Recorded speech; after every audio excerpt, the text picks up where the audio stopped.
Merci, Monsieur le Président, chers collègues. Votre présentation budgétaire nous interpelle. Vous proposez un budget très dégradé dans la partie recettes que vous imputez au désengagement, je cite, croissant de l'État. Cela ressemble évidemment à une mauvaise caricature du très méchant gouvernement socialiste contre le très gentil et très vertueux département de droite. En effet, vous mettez en exergue les désengagements de l'État sans jamais situer les véritables responsabilités politiques. Vous soulignez la compensation injuste de la taxe professionnelle, moins 8,4 millions d'euros en 2017, mais vous oubliez de rappeler qui a supprimé cette recette dynamique. Cela a été dit, le gouvernement de M. Fillon en 2010. Vous évoquez le reste à charge des allocations individuelles de solidarité qui continue de plomber le budget départemental à hauteur de 235 millions d'euros en 2017, mais vous restez quoi sur le péché originel de la loi Raffarin du 13 août 2004 qui a transféré le RMI au département sans prévoir de compensation financière adéquate. Au passage, les bons chiffres du RSA, diminution de 3,5 du nombre d'allocataires valorisés dans votre document budgétaire correspondent, cela a été dit, à une tendance nationale à la baisse de moins de 3,3% selon les chiffres de la DRS. J'irai plus loin. Souvent, vous nous parlez du département du Pas-de-Calais, des collaborations que nous avions entreprises avec lui, que vous maintenez avec lui et nous nous en réjouissons. Quel est le chiffre du Pas-de-Calais ? Eh bien, le chiffre du Pas-de-Calais est de 5,65%. 5,65% et il mène, je crois, une autre politique avec d'autres méthodes. Retenez ce chiffre. Enfin, vous déplorez la diminution au titre de la contribution au redressement des comptes publics de la dotation globale de fonctionnement qui impacte le budget départemental à hauteur de 39,8 millions d'euros en 2017. Mais, une fois encore, vous éludez la situation budgétaire catastrophique héritée du quinquennat de M. Sarkozy. Entre 2007 et 2012, la dette a augmenté de 600 milliards d'euros. En 10 ans de droite, elle a doublé. Le déficit public s'est quant à lui creusé de 51 milliards d'euros en 5 ans. Depuis 2012, justement, le gouvernement est au travail pour enrayer cette spirale infernale. En 2017, le déficit devrait passer sous la barre des 3%. Sous la barre des 3%. L'État français n'est plus classé dans les lanternes rouges de l'Europe. Pour autant, nous jugeons en objectivité de notre côté que l'effort demandé aux collectivités locales en général et aux départements en particulier aurait dû être mieux calibré. Leur dette est inférieure à 9% du PIB. Il n'y avait pas de raison de contracter autant leur dotation. Je n'ai aucune difficulté à le reconnaître. Cependant, soyons honnêtes, exhaustifs et précis sur les sommes prélevées et les sommes reçues de l'État. En allée pleine, les 3 mesures du pacte de confiance et de responsabilité, le relèvement du taux des droits de mutation à titre onéreux de 3,8% à 4,5%, le fonds de péréquation des droits de mutation à titre onéreux et le transfert des frais de gestion de la taxe sur le foncier bâti, que nous avions négocié en son temps, ont rapporté au département du Nord environ 95 millions d'euros par an, qu'il faut rapporter aux 39 millions d'euros ponctionnés sur la dotation globale de fonctionnement. À cela, il faut ajouter les mesures d'urgence du gouvernement. Pour 2017, c'est un fonds de 200 millions d'euros contre 50 millions d'euros en 2016 à répartir entre les 20 collectivités départementales les plus en difficulté. Le Nord va donc bénéficier d'une ressource supplémentaire de 24,8 millions d'euros. Nous n'en avons pas trouvé trace dans votre document budgétaire. Cette manne financière ne figure nulle part. Pourquoi cette somme ne figure pas et n'est pas évoquée dans les perspectives budgétaires? Cela passe complètement inaperçu. D'une manière générale, votre budget se base sur une estimation, nous semble-t-il, très pessimiste des recettes réelles de fonctionnement. Vous anticipez leur forte diminution en 2017 à hauteur de moins de 3% par rapport au budget primitif 2016. Nous sommes donc perplexes. En effet, 2017 n'est pas une année de pause fiscale pour le département du Nord. Vous continuez de ponctionner les foyers nordistes, redevables de la taxe sur le foncier bâti, à hauteur, selon vos calculs, de 490 millions d'euros contre 483 millions d'euros en 2016. De plus, les droits de mutation à titre onéreux poursuivent leur dynamisme. C'est une recette prévue à la hausse pour un produit total de 295 millions d'euros en 2017, soit 5,4% d'augmentation par rapport à 2016. En faisant le compte, nous n'arrivons pas à trouver une évolution des recettes aussi négative que la vôtre. Pour enregistrer une baisse qui nous semble artificielle de 3% des ressources en 2017, vous vous basez sur les chiffres du budget primitif 2016 qui sont des chiffres, reconnaissons-le, prévisionnels. Nous souhaiterions donc obtenir les chiffres réalisés au compte administratif afin d'avoir une lecture fiable du budget avec des chiffres réels, car pour l'instant, nous sommes dans le flou. En outre, le chapitre 75, autres produits de gestion courante, vous indiquez une recette en chute libre de 52 millions d'euros en 2017. À quoi correspond cette baisse vertigineuse? Nous attendons également des précisions sur ce point. Enfin, vous présentez un budget qui n'offre pas de visibilité sur l'actif des finances départementales. Quel est le résultat de l'exercice 2016? Est-il déficitaire? Est-il excédentaire? Nous ne disposons d'aucune indication. Le compte administratif 2016 sera-t-il positif, Monsieur Poiret? Si oui, à quel niveau? Nous pouvons deviner malgré tout que le département n'est pas en faillite, signe que les temps ont changé. Vous ne parlez plus dans vos discours de mise sous tutelle, l'épouvantail s'est évaporé. C'est un progrès. Nous pouvons désormais, je le pense, je le souhaite, débattre plus sereinement. Pour 2017, votre majorité départementale, Monsieur le Président, fait le choix de proposer un budget de continuité dans l'austérité. Après les 55 millions d'euros en 2015 et les 100 millions d'euros de coupe budgétaire en 2016, vous avez annoncé un nouveau plan de déduction des dépenses pour un montant de 45 millions d'euros d'ici la fin du mandat. Vous n'infléchissez pas votre cap, je pense que vous l'aggravez. Mais surtout, vous restez prisonnier d'une gestion comptable de la pénurie financière. Or, des marges de manœuvre existent. Sur le mandat, selon vos projections, vous allez prélever 450 millions d'euros supplémentaires sur les contribuables nordistes après avoir augmenté l'an dernier le taux de la taxe sur le foncier bâti de 25,7%. Le juste retour des choses serait de reverser une partie du produit supplémentaire sur les priorités de l'éducation et des collèges, les budgets de l'enfance, des personnes âgées, des personnes handicapées, les budgets de la culture, du sport et les budgets des associations. Ce n'est pas aujourd'hui votre décision. Vous restez arc-bouté sur votre trajectoire malgré les grandes difficultés que connaissent certains secteurs de l'action départementale. Je dois vous le dire, nous déplorons vos choix. Il est possible de faire autrement, Monsieur le Président. La fiscalité supplémentaire pourrait être affectée de manière plus équilibrée, 50% au fonctionnement, 50% à l'investissement.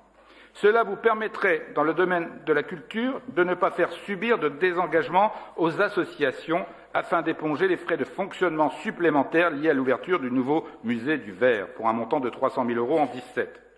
Vous pourriez également choisir de ne pas baisser les moyens des clubs de prévention qui agissent dans nos quartiers auprès des jeunes en difficulté face aux dangers de la délinquance et de la radicalisation.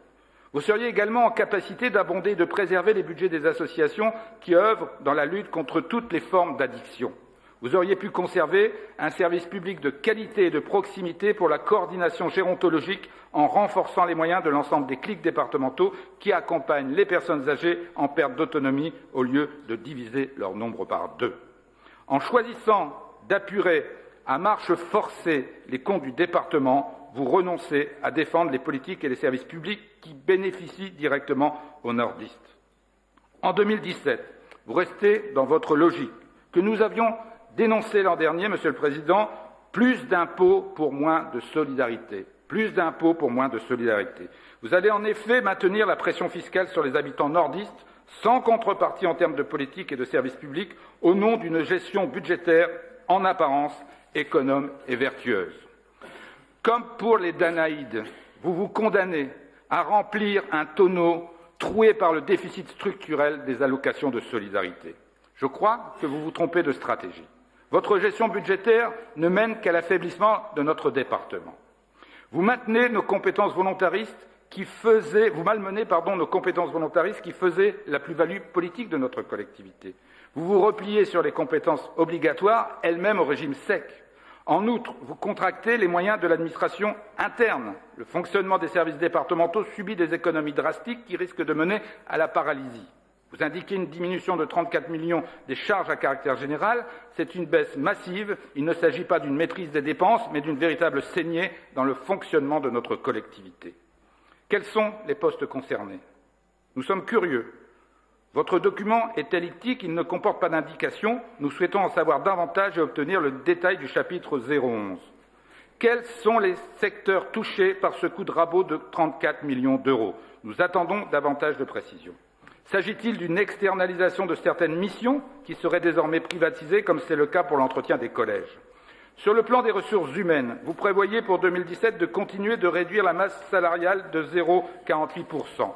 Pour rappel, sur les charges de personnel, le Nord s'est toujours situé dans la moyenne nationale. En 2014, les dépenses du personnel du Nord étaient de 186 € par habitant contre 180 € par habitant en moyenne dans les départements métropolitains. En 2016, et sans tenir compte des transferts de compétences, 214 postes ont été supprimés.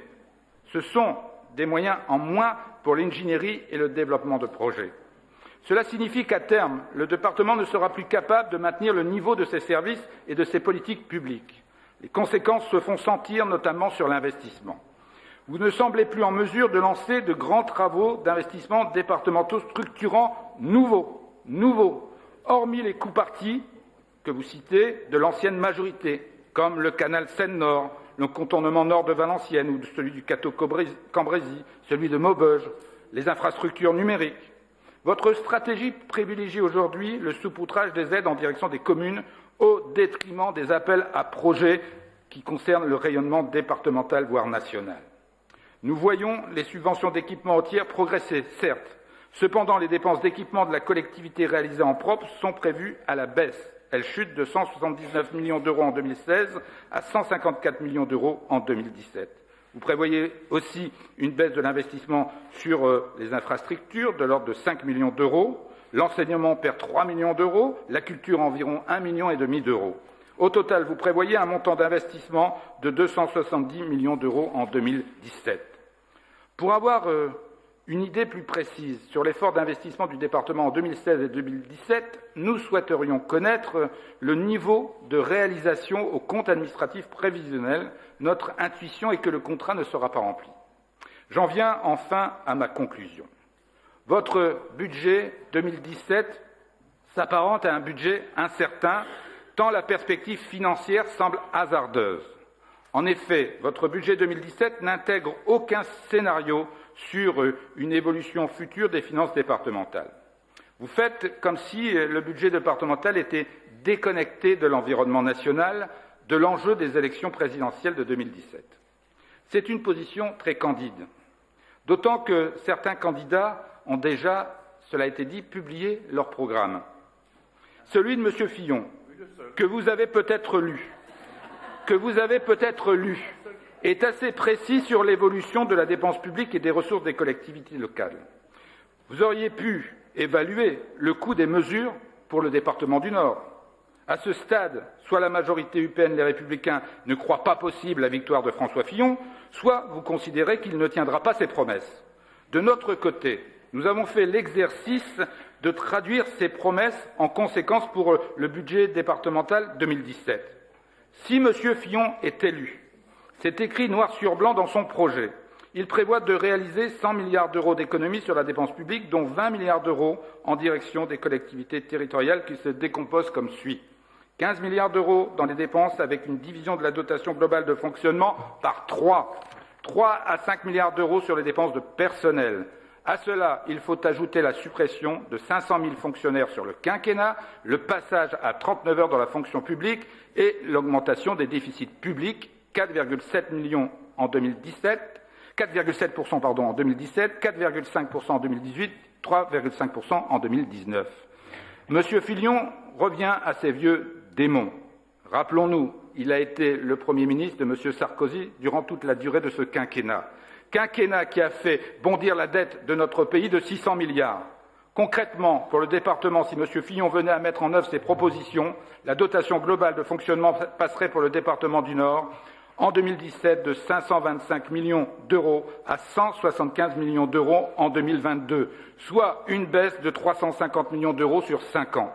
À politique constante, l'épargne brute de notre collectivité, estimée en 2017 à 205 millions d'euros, serait réduite à néant dès 2020.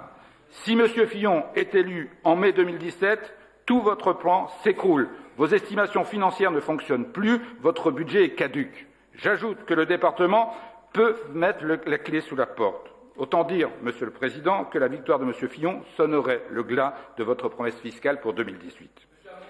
Vous vous êtes engagé à ne ponctionner les nordistes que de 60 millions d'euros en 2018. Excusez du peu, contre 110 millions d'euros supplémentaires en 2017. D'ailleurs, ce ne serait pas une baisse, ce serait une moindre hausse fiscale. Cependant, si M. Fillon vient être élu, comment pouvez-vous espérer tenir votre engagement ? De notre côté, nous n'aurions pas fait le choix, ni pour 2016, ni pour 2017, ni pour 2018, de faire payer aux contribuables nordistes le coût de la solidarité nationale. En 2016, une négociation a été ouverte avec le gouvernement pour une meilleure compensation des allocations individuelles de solidarité.